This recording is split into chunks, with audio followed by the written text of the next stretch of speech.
3 जून 1947 ये वो तारीख थी जब भारत के 40 करोड़ लोगों की आज़ादी का दिन तय हुआ और साथ ही मोहम्मद अली जिन्ना का पाकिस्तान बनाने का नापाक सपना भी पूरा हो गया।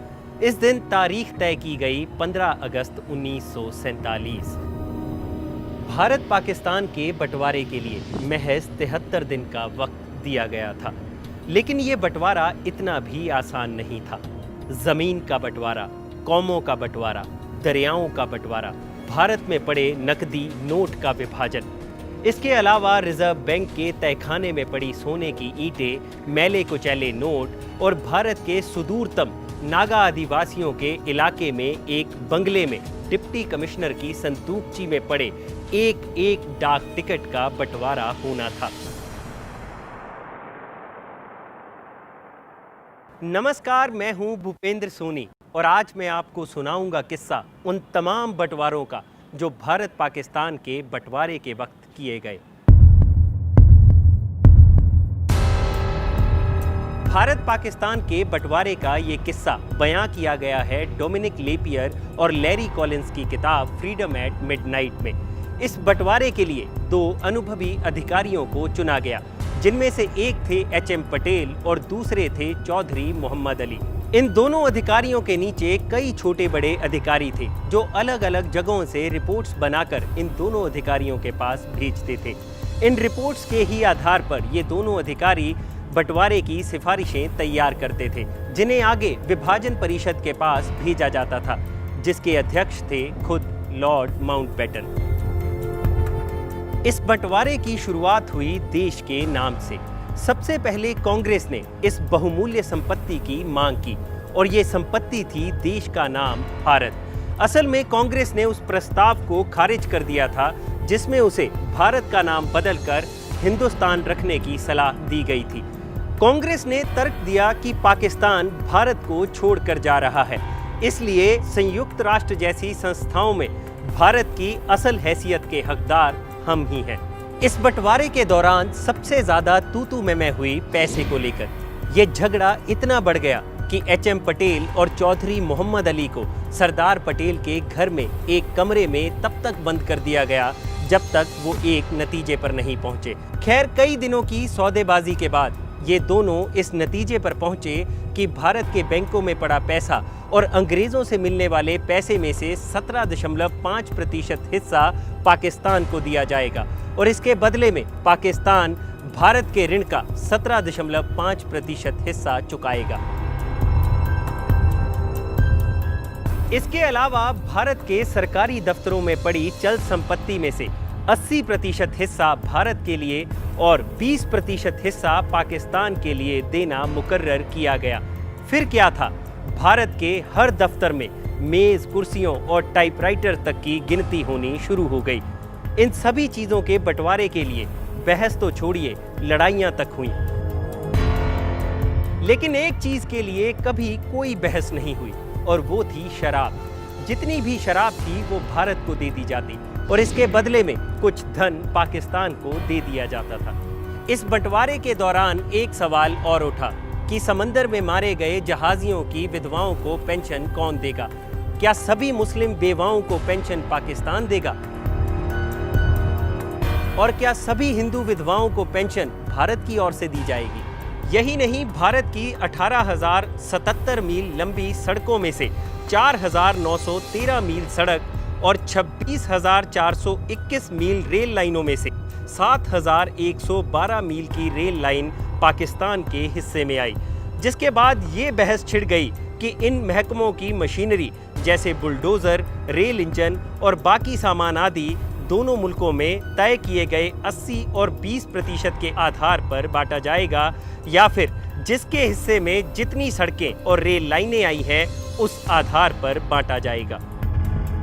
यही नहीं, भारत की लाइब्रेरी में पड़ी पुस्तकों के बंटवारे को लेकर भी दोनों मुल्कों में पेंच फंस गया।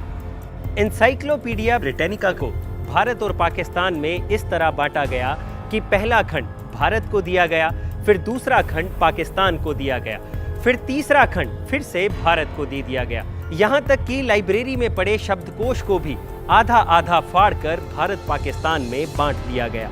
बंटवारे की इस प्रक्रिया से एक चीज को बाहर रखा गया और वो था भारत का गुप्तचर विभाग। भारत के गृह विभाग ने दूरदर्शिता से फैसला लिया कि भारत के गुप्तचर विभाग में किसी तरह की कोई कमी नहीं की जाएगी और उसके अफसर इस बात पर अड़े रहे कि इस विभाग की एक फाइल तो छोड़िए, स्याही तक भी हम पाकिस्तान नहीं जाने देंगे। पाकिस्तान एक नया मुल्क बना था तो जाहिर सी बात है उसकी नई करेंसी भी छपनी थी, लेकिन उस वक्त भारत में सिर्फ एक ही प्रेस थी जहां पर नोटों की छपाई होती थी और भारत ने उस प्रेस को पाकिस्तान से साझा करने से इनकार कर दिया, जिसके बाद पाकिस्तान को भारतीय नोटों पर ही अपनी पाकिस्तानी मोहर लगाकर थोड़े वक्त के लिए काम चलाऊ करेंसी बनानी पड़ी थी।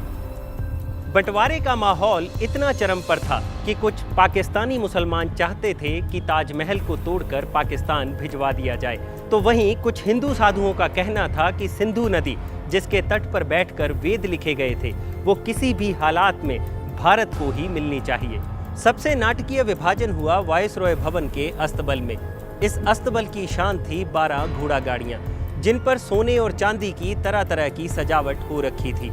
इन गाड़ियों में वायसरॉय और उनके मेहमानों को दिल्ली की सैर करवाई जाती थी, लेकिन इनमें से 6 गाड़ियों की सजावट सुनहरी थी और 6 गाड़ियों की सजावट रुपहली थी और इन 6 गाड़ियों के सेट को तोड़ना भी बड़ी दुखद बात होती।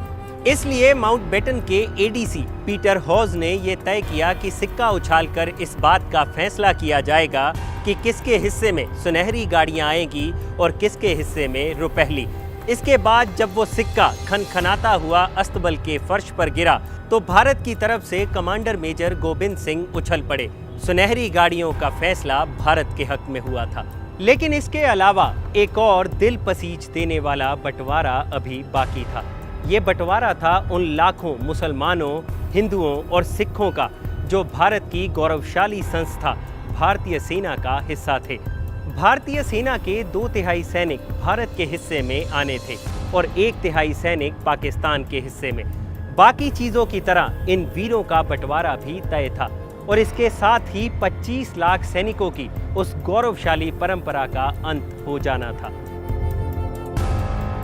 जुलाई के अंत में भारतीय सेना के अधिकारियों को एक फॉर्म दिया गया जिसमें उन्हें लिखना था कि वो भारत के साथ जाना चाहते हैं या पाकिस्तान के साथ। हिंदू और सिख फौजियों को इस फॉर्म से कोई समस्या नहीं थी, लेकिन वो मुसलमान फौजी जिनका बंटवारे के बाद घर बार भारत में छूट जाने वाला था, उनके लिए ये कागज का टुकड़ा शूल बन गया। इसी पीड़ा से गुजर रहे थे मेजर याकूब खान, जो रियासत रामपुर के रहने वाले थे।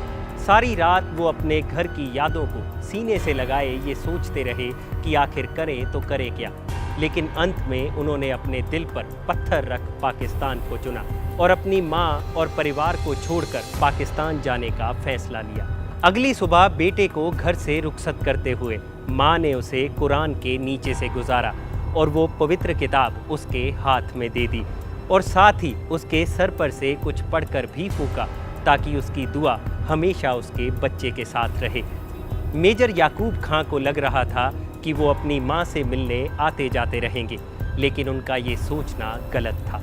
वो ना तो कभी दोबारा अपनी माँ से मिल पाया और ना ही कभी अपने पुश्तैनी घर वापस लौट पाया। इसके कुछ ही महीनों बाद वो कश्मीर में पाकिस्तानी बटालियन की अगुवाई कर रहा था और जो भारतीय फौज की टुकड़ी उसकी बटालियन से लोहा ले रही थी, उनमें एक टुकड़ी गढ़वाल रेजिमेंट की भी शामिल थी।